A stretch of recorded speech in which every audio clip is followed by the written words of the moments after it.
नमस्कार दोस्तों, मैं संतोष कुमार श्रीवास्तव प्रकृति संस्कृति चिकित्सा में आपका स्वागत अभिनंदन करता हूं।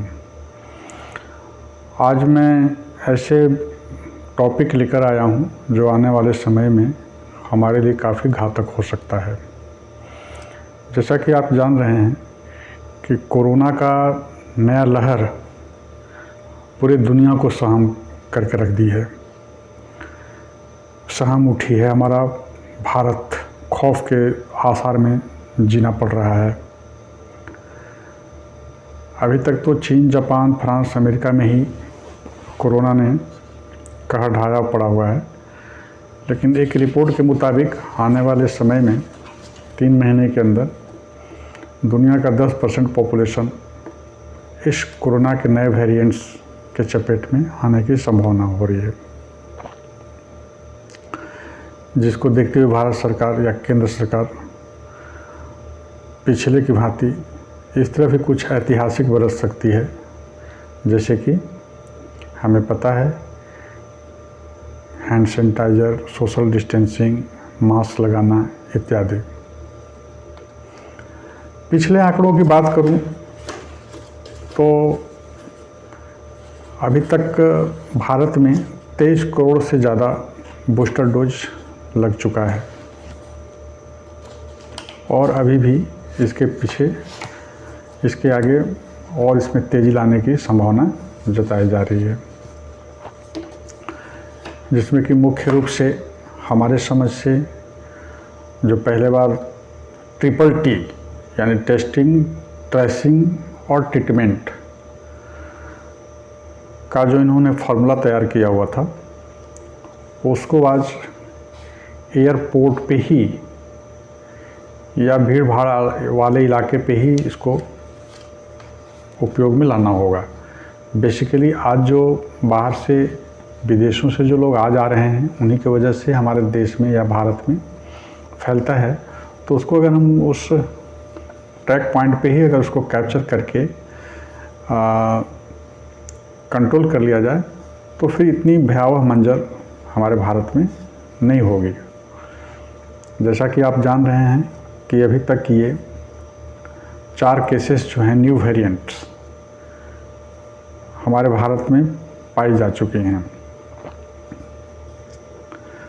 तो आंकड़े के अनुसार से देखा जाए कि अगर पर डे जो रिपोर्टिंग हो रहा है कोरोना का, उसमें हमारा देश जो है 51 में 51th पोजीशन पे है। जैसा कि आपको पता है कि इसके पहले 4.46 करोड़ अफेक्टेड हुए थे कोरोना से थर्ड लहर में, और 4.41 करोड़ जो हैं ठीक भी हुए थे। उसमें कैजुअल्टी ज़्यादा हुआ था, लगभग 5.5 लाख कैजुअल्टी हुआ था,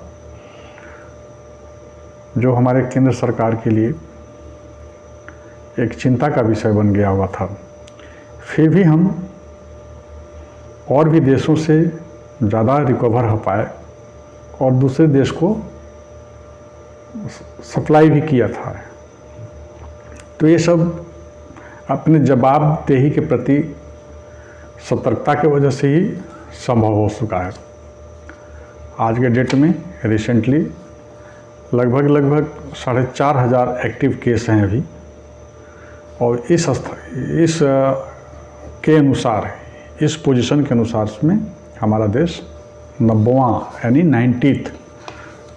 90th पोजीशंस में है।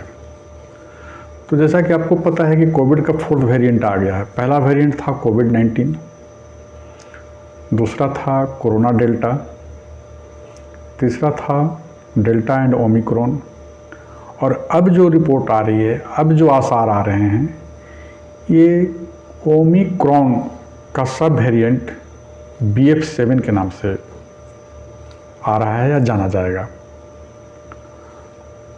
तो इसके पहले तो हम लोग जानते हैं कि इसकी लक्षण क्या थे। भाई सिर में दर्द, बुखार, चिड़चिड़ापन, शरीर में ऑक्सीजन के लेवल की कमी, यही सब कारण हुआ था।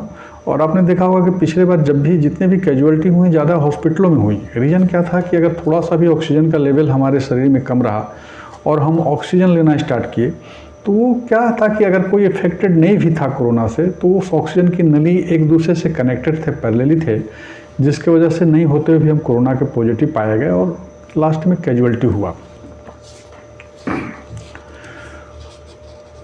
तो इस सब को एहतियाती तो बरतना ही पड़ेगा। जैसे पिछले बार गिलोय पीना, दालचीनी पीना, साइट्रस एसिड के लिए नींबू वगैरह का यूज करते थे हम लोग, तो वो सब तो करेंगे ही करेंगे, लेकिन उससे ज़्यादा कारगर इसका इलाज हमारे गौ माता के पास में है। क्योंकि गौ माता को पहले भी मैंने बताया था कि सभी तरह के रोगों को लड़ने की क्षमता गौ माता के पास में है। आपको एक आश्चर्यजनक चीज़ बताना जा रहा हूँ कि गौ माता के शरीर में एंटीबॉडी सबसे ज़्यादा बनता है और वही हमारे इम्यून सिस्टम को भी मजबूत करता है, जिससे कि कोई भी वायरस हमारे शरीर के अंदर में अपना असर ना दिखा सके। दुनिया के विभिन्न कंपनियां, जितनी भी कंपनियां हैं, ये सब मोनोक्लोनल एंटीबॉडीज़ बनाने के पीछे भाग रही हैं, जबकि हमारी गाय माता के पास में पॉलीक्लोनल एंटीबॉडीज बनता है, जैसे कि सब तरह की बीमारियों से लड़ने की क्षमता इनके पास होता है। तो मेनली इस वीडियो बनाने के पीछे मेरा एक यही कारण है कि गौ माता का और भी एहतियाती रूप में हम गौ माता को प्रोडक्ट कैसे यूज कर सकते हैं। तो छोटी छोटी चीज़ें हैं। आप घर में हवन यज्ञ स्टार्ट कर दीजिए। हवन में गोबर के उपले को ही हवन कुंड में डालिए। उससे दो चीज़ होगा कि अगल बगल का वायरस भी आपका ख़त्म होगा और ऑक्सीजन की लेवल आपके घरों में हमेशा बरकरार रहेगी। पिछले बार मैंने बताया था कि इसको जितना भी प्रोसेसिंग करेंगे ऑक्सीजन का लेवल बढ़ता है और हमारे शरीर में कोरोना का पहला अटैक होता था ऑक्सीजन के लेवल को कम करना। तो गोबर को जला के उसके उपले को जलाइए, हवन में उसी को यूज करिए, आपका ऑक्सीजन लेवल घर का मेंटेन रहेगा।